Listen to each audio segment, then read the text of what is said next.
This is my Kawasaki kt12 hedge trimmer. As you can see, it's quite an old one. All this handlebar here has been made because the original one snapped. It's plastic, and it's only part of the original is that piece there underneath. All that's been made out of an old piece of box iron, like. See, it all works. And then this is a completely homemade throttle cable. All of it's completely made from the top all the way to all of it has been made. See, it works all tidy now, like.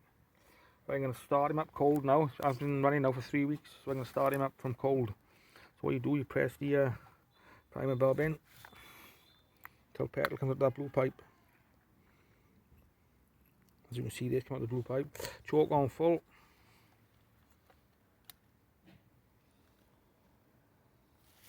Right, switch on.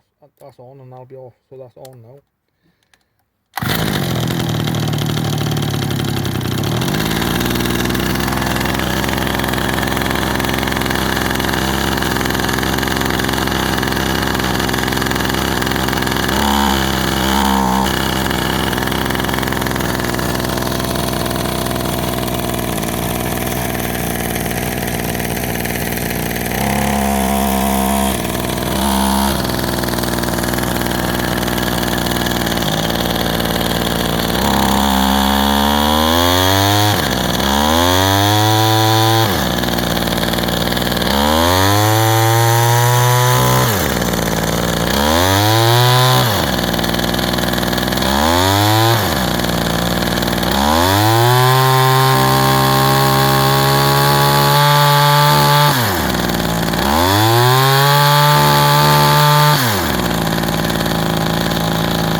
I'll do another video now when it's completely warmed up. It has a cold start, that is. Freezing cold today is as well, it's quite a cold day.